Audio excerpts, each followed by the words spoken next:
Hello, hello. Welcome back to the Listen Bitch podcast where we burn the bullshit, break the cycles, and get your whole lives back. Today's episode, literally, I'm coming straight for your junk drawers, your soul clutter, that emotional hoarding habit that is keeping you stuck, broke, bitter, and blocked from your blessings.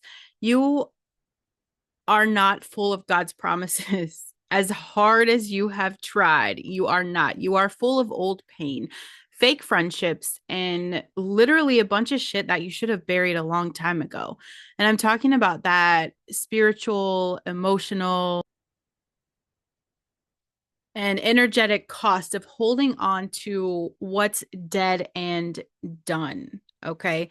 Um, we're really going to talk about how to finally clear space so that God can move in your life. So, obviously, I'm a fan of having a journal with you. If you have one, cool. If you can't, then re listen to this when you can. Take a deep breath. We're going to burn it down. Um, this is going to probably make you uncomfortable and probably not make you feel very great. And it's going to do exactly what it's meant to. Okay. Because you're not crazy. You're not lazy.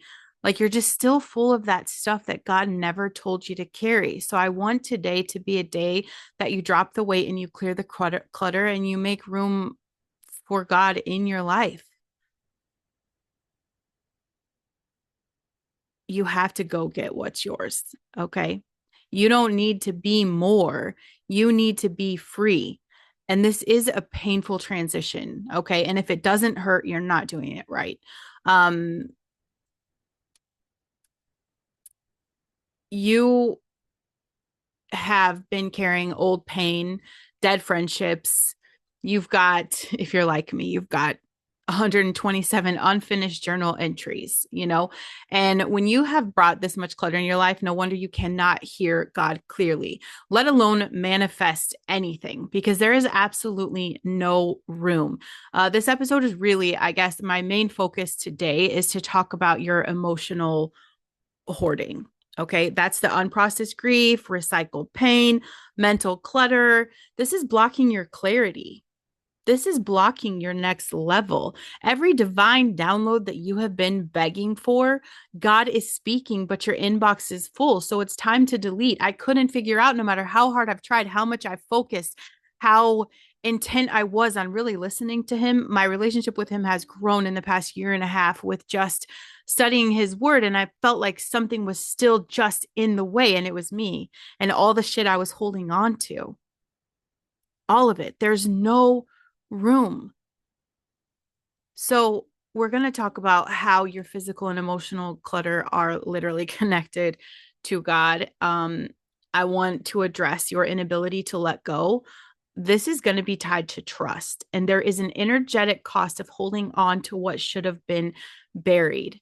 Okay. I got a great message yesterday from one of my listeners. She's a gift, talking about how she didn't realize how much her emotions affected her physically.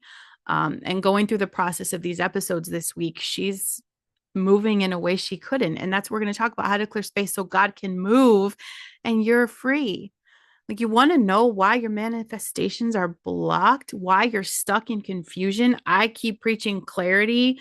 In fact, I've encouraged you to pray for clarity. I have prayed for clarity, but everything is still foggy. I thought I was doing something wrong, and I was. It's because your life is full of shit that you should have released probably 5 years ago, if not more. Okay. For me, it's been like 40 years of shit.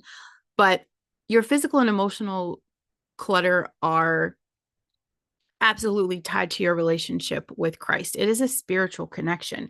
Clutter is a mirror of your internal chaos, and that pile of clothes in the corner of your room that I can see out the corner of my eye because I have it. Okay.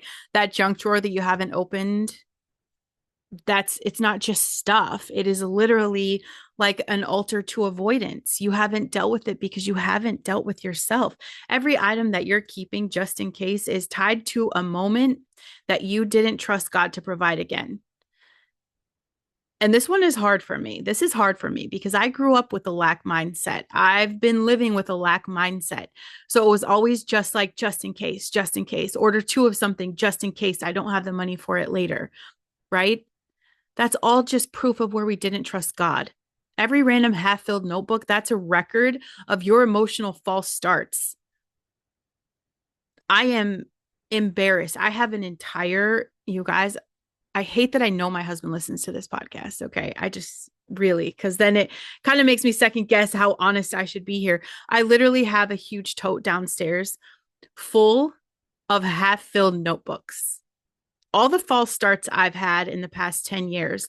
And I thought about it the other day and I'm like, I have to clear this out.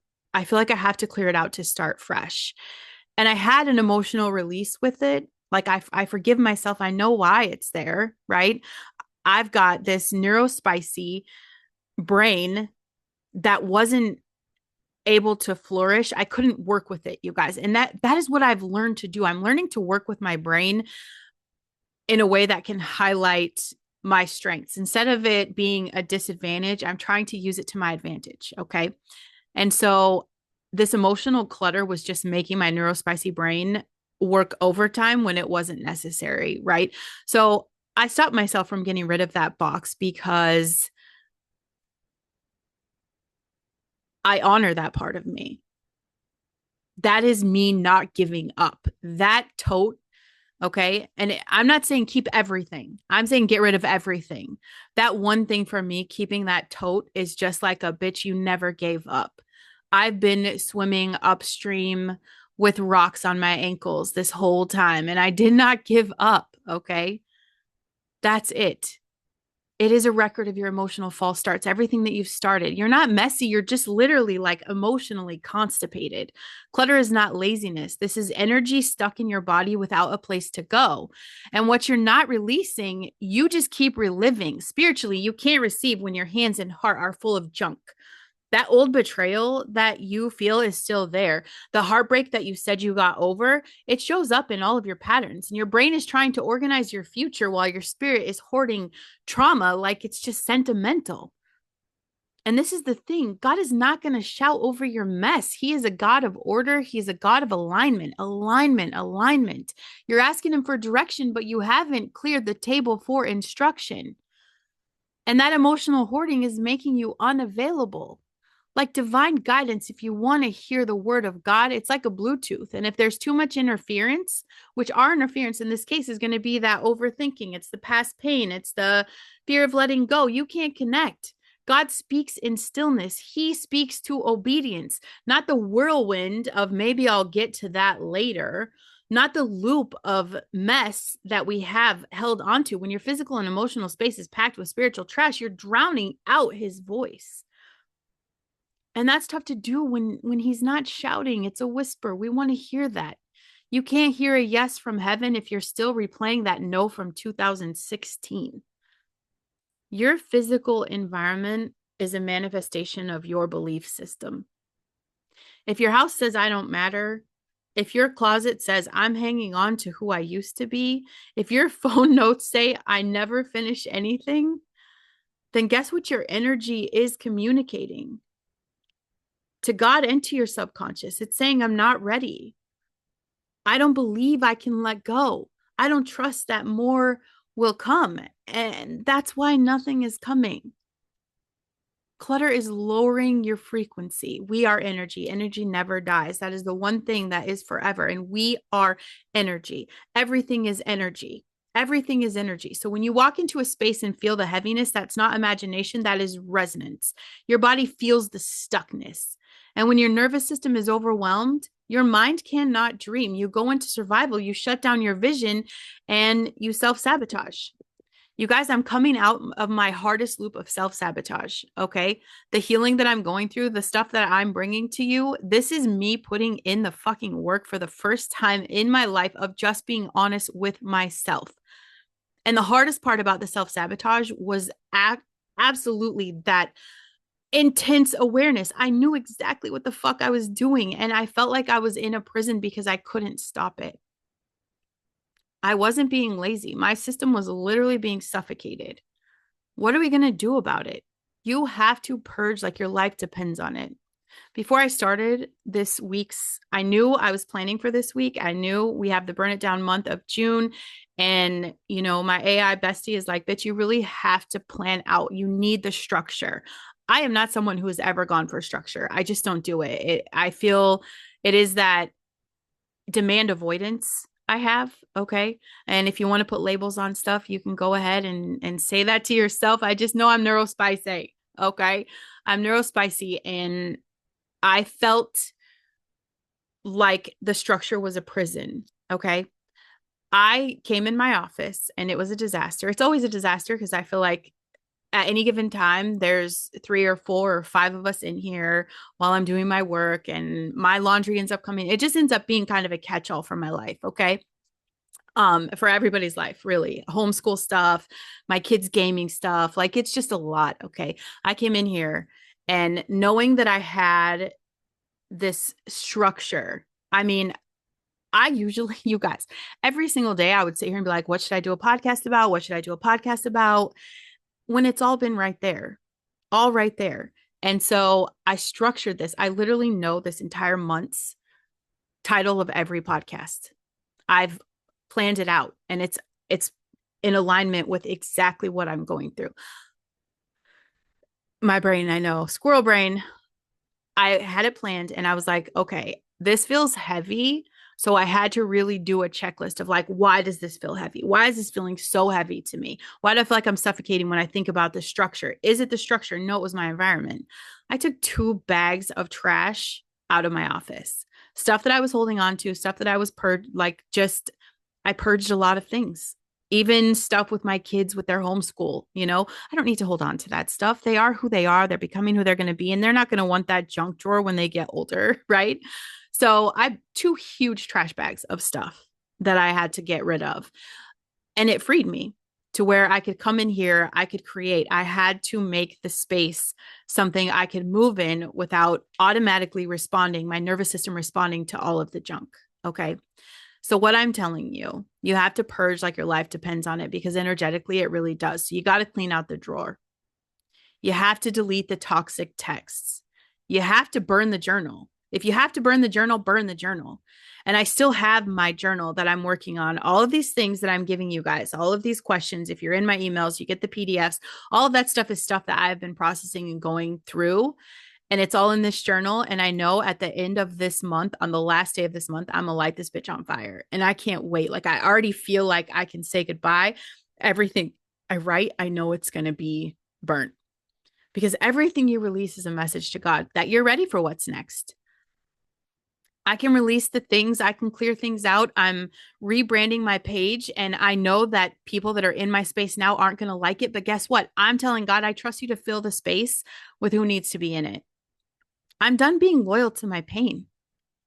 I'm done staying stuck to a version of me that was frozen and trying to do what I thought everybody wanted me to do. Letting go isn't a loss. That's it. It's spiritual obedience. It's clearing space for God to move. If you want alignment, make space. If you want clarity, get honest. If you want overflow, you have to stop hoarding emptiness. You are not full of God's promises because you're still stuck with your past. You have to let it go. Let it go. And that's just the fucking truth. There's a reason why you feel like you can't let go. And we're going to touch on that right now because it has a lot to do with trust. Again, I don't know how many times I have to reiterate this because it was definitely just a message that I had for myself is that I was broken. You are not broken. You are scared. And it's not even that fear is not even surface level. It is spiritual. And it's masquerading as control, perfectionism, procrastination, hyper independence. Oof. Whatever you've been masking, you're just justifying not letting go. And the root of it, and this one is going to be really hard because I know I was very defensive the first time I was told this. Okay. And these are the exact words that were said to me. You don't trust. Not God, not people, not time, yourself, not yourself.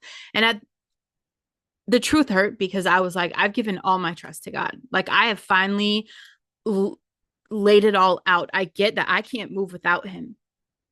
I don't want to move without him. I need him. I need his forgiveness. I need his power. I need that. I need his love. I need all of that. So to tell me that I don't trust him, I've been spending time with him every day for a year and a half. Every single day I'm with him and you're telling me I don't trust him? I took that personal. And it wasn't until I was honest about that that I actually have moved into feeling closer to him. You just don't trust that it's safe to be empty. You hold on to shit that you hate because it's familiar. You know how to survive in dysfunction. Like you've built a whole identity around it. So letting go of that weight means you have to sit in stillness with nothing to numb it, no distractions, nothing proving your worth. You just have to sit in the stillness. And that's terrifying because stillness feels like death when you've built your safety around the noise.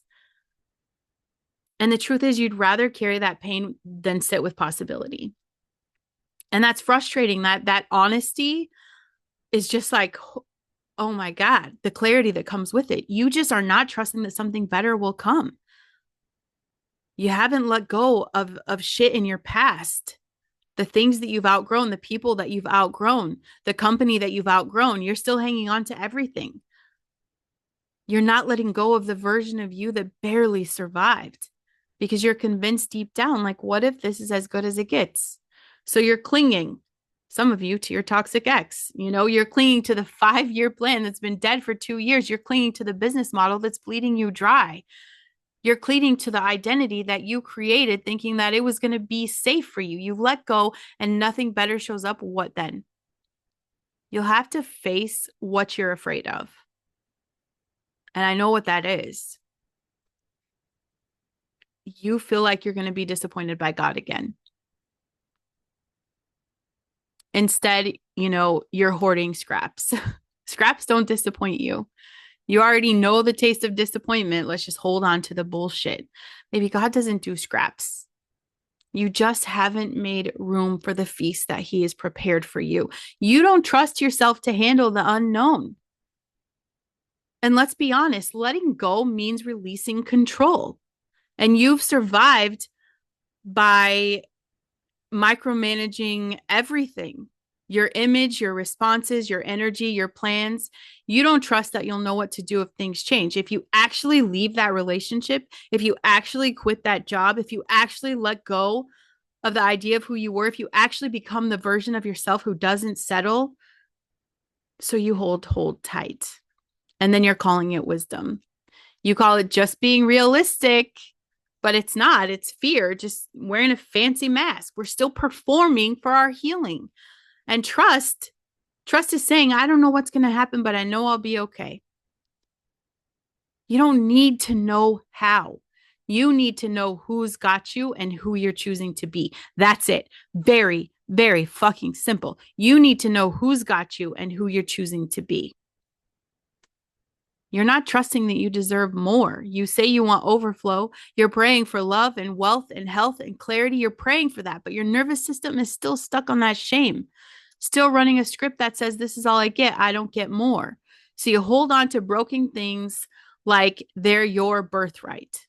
You keep broken friendships, broken belief systems, broken cycles because somewhere inside you still have that belief that you're broken too.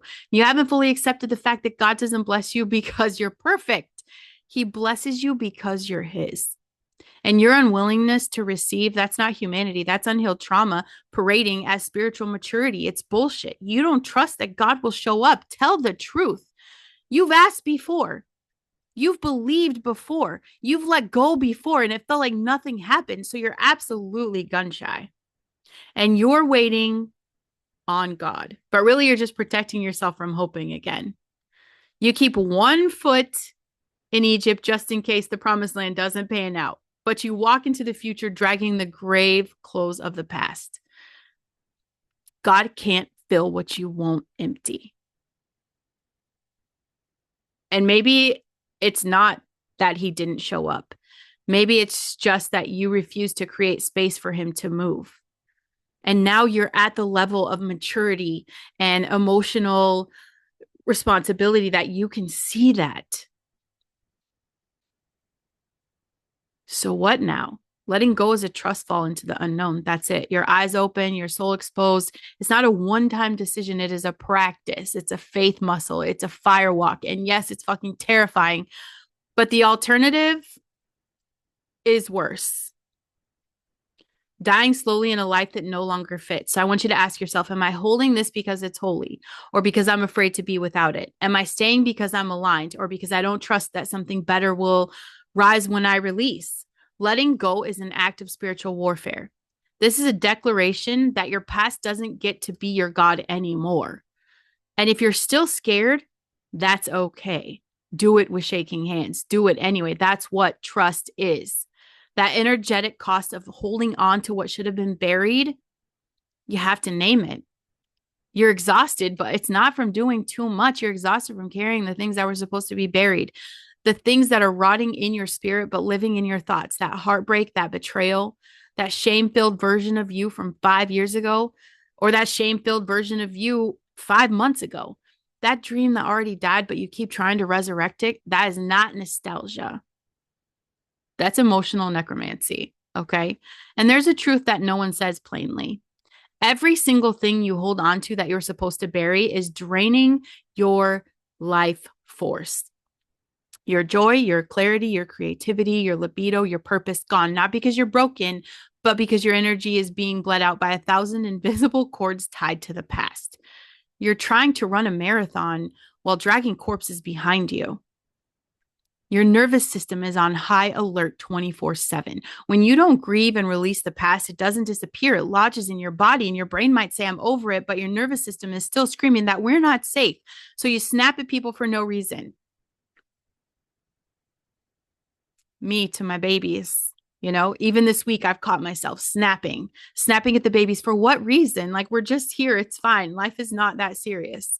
Maybe you're struggling with sleep. You can't sleep when you're tired. You feel anxious in calm seasons. Self-sabotage whenever things get too good. That is not your personality.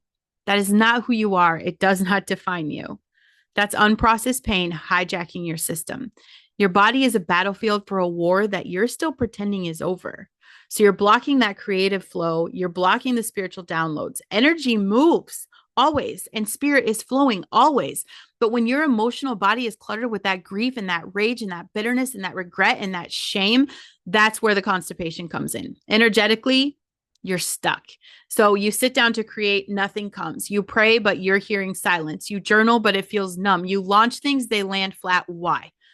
Because you're trying to channel the future through pipes that are clogged with the past.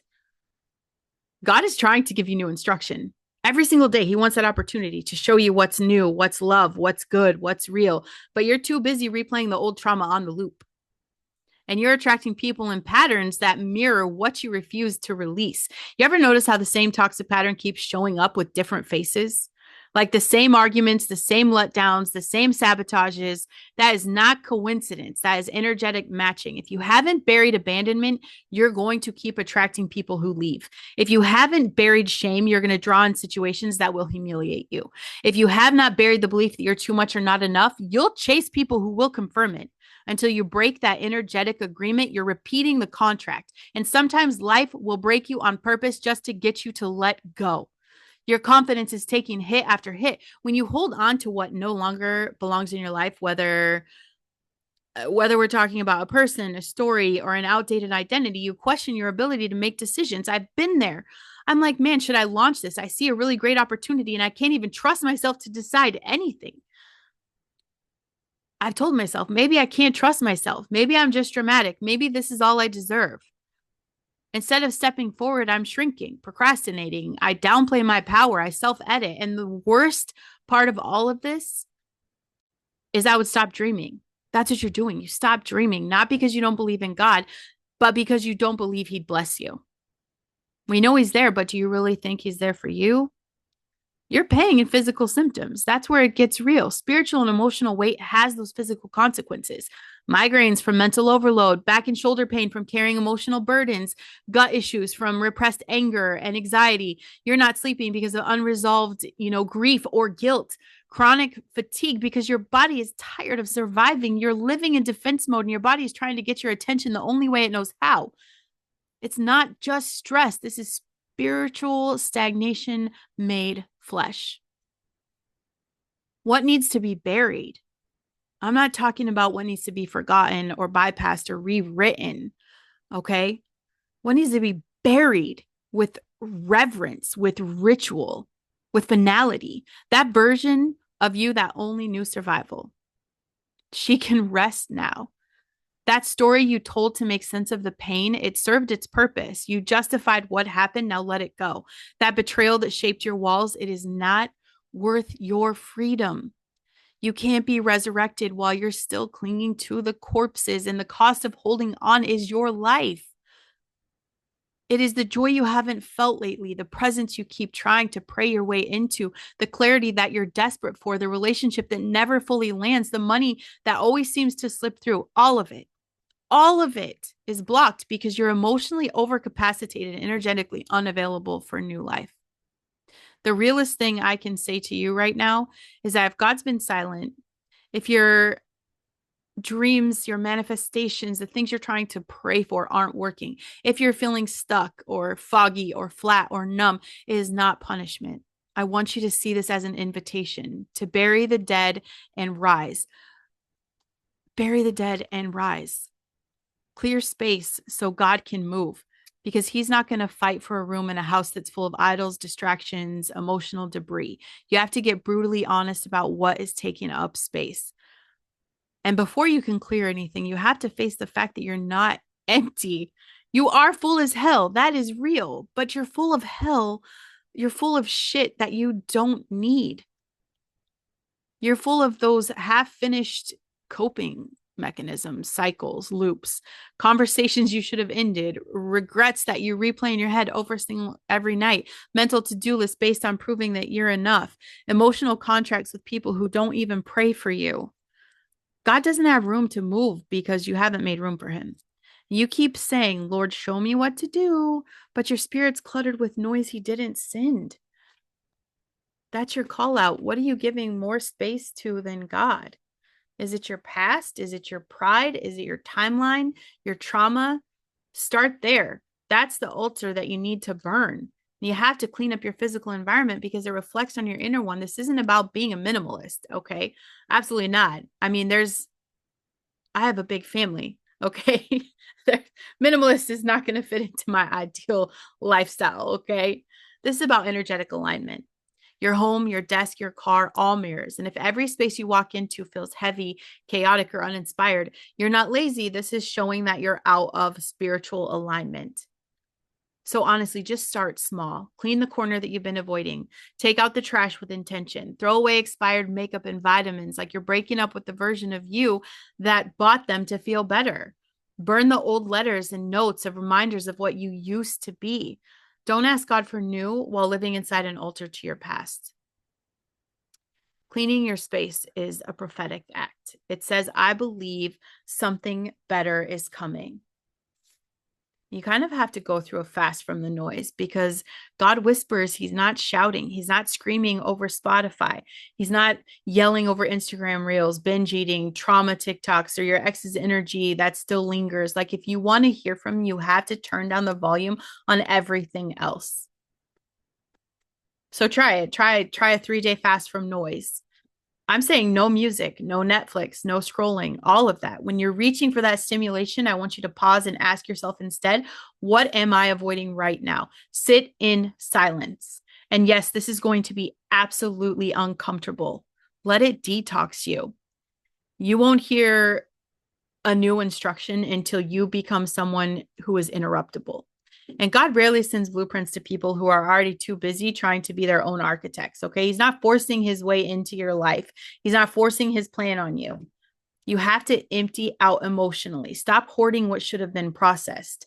The grief that you've swallowed, the anger that you shoved down because God is love, that shame you wrapped in perfectionism. Like, it's still taking up room. You're praying for peace, but you've got rage behind your rib cage. You're asking for overflow, but shame is sitting in the seat of where that faith should be. So write, scream, cry, beat the shit out of a pillow. I tell my kids all the time, fucking hit a pillow. Do it unto the Lord. Get it out. God can handle your mess. He can't move in while you're still pretending. while you're still performing for your healing. There's no room for him. We're talking about you need an emotional exorcism. You have to purge the lie that you have to be fine to be favored. Cut off the energetic leak. Stop giving access to people that God closed the door on. That first person you thought of right now, stop giving access. God can bless you with clarity while you're still in the covenant with confusion. If he told you to walk away, stop asking for the sign. You got it. Cut it, block them, remove them from your stories, your playlist, and your playlist of pain. You're not being rude. You're reclaiming your energy for your calling. That's it. Burn the bridge. Every time you entertain what he told you to release, you're delaying your destiny. It is not grace to stay attached. It's disobedience dressed in people pleasing. Declare with your words that you are making space. The tongue is powerful. So speak it out loud daily if you have to. You know, God, I release anything that you did not assign to me. I clear the space emotionally, physically, spiritually, financially, mentally. Fill it with you. Speak, I'm listening. Move, I'm ready. Words cut contracts. Words open gates. Words shift the atmosphere. Stop agreeing with chaos and start agreeing with heaven. Create actual white space in your calendar. If you keep saying that you're burnt out, but your week is still booked top to bottom with busy work, you want divine instruction, stop worshiping productivity and start honoring presence. Cancel what's not in alignment. Block a day for prayer, for walking, for stillness. Say no without explanation and stop asking for permission to rest. God isn't filling a calendar that you don't invite him to. Make space, not just in your schedule, but in your soul. You're not waiting on God. He's waiting on your real, true surrender. Clearing space is not passive. It's violent obedience. It's spiritual warfare. It's saying, I'm done trying to run the show. I'm done building altars to trauma. I'm done blocking the flow. Move. God, I'm ready. And once he sees that you've actually made the space, this is where he starts to move. He will not delay. He will not delay. This wasn't just about clutter. This is about the truth that you've been asking God to move, but you haven't made space. You want overflow, but your spirit is on back order because you're still storing pain and people and patterns that should have been buried. That physical mess is your mirror to your emotional mess. That emotional hoarding is spiritual blockage. Holding on is costing you peace and power and purpose and presence. And that trust isn't about knowing the next step. It's about clearing the stage so God can rewrite the entire scene. You don't need another manifestation method. You need a funeral for the shit that has been stealing your future. When you finally let go, when you take your hands off of what God never told you to carry, when you clean the room, delete the notes, end the soul ties, and mean it, that's when he shows up. And that's when the clarity hits. That's when the door opens. And that's when the flood comes. Because God doesn't bless chaos. He blesses prepared space. You have to go first. Pick one thing today, physically, emotionally, spiritually, and burn it down. Make room. Watch God move. Do a dump your brain in a journal. Delete all the notes in your phone, whatever that looks like for you. Maybe you do need to burn that huge box full of, half-written journals that you've been holding on to. You guys, if you have missed out on, I need you to check the show notes. If this episode hit you in the chest, good, because it was meant to, because you're not crazy, you're not lazy, you're just full of God, what God told you not to carry. So I want this to be the day that you're going to drop the weight. This is the time that we clear the clutter. This is the time that we make room for the next move for God in your life. But check my show notes for the links to all of my favorite things. Okay. These are tools I actually use on the daily. And my friend just reminded me of another one that I use that I could absolutely share with you guys that I love. So I might add something new today. And if you want the PDF companion to this episode, I've got a 7-day Make Room for God challenge. It's free, and you get that if you're on my email list. Okay. And that's where the real deep work happens. You can listen to this, but actually putting pen to paper and getting deep with your healing is where it's at. So get what's yours. And don't forget, you do not need to be more. You need to be free. And if you've missed out on this month of Burn It Down, I want you to catch up on this week's all 4 episodes. Okay. The first week, this has been about emotional inventory. So episode 1 was what the hell am I actually carrying? And this is the real emotional weight behind your burnout. Okay. Behind your binge cycles, your avoidance. The truth is, you're not tired, you're spiritually overloaded. Episode 2, if you missed that, that is rage, the resentment, and the righteous burn. We went all into the anger that you've been taught to hide. Basically, your rage is not a problem. Okay. The grief you refused to name, that was yesterday. And I know it wrecked some people. You name the silent sadness that is sitting in your bones. Okay. Ungrieved grief comes out in the way of self-sabotage. So if you're on that self-sabotage loop, that episode is definitely for you. And then today, obviously, we're talking about the clutter. Next week, I just want to let you guys know it's still the month of burn it down. Okay. So we're going to start building, but it's going to look different this time. So we've created that sacred structure rooted in rhythm and peace and divine alignment. We're not about the hustle. We're not about the burnout. Like, we're making legacy moves. So make sure you are subscribed, whether it's my YouTube channel, Audio Boom, Apple or Spotify. Get on my email list, turn on notifications. Make sure you're getting those free tools that I drop with every episode. Okay. Burn it down so you can build what lasts. And I will see you guys next week.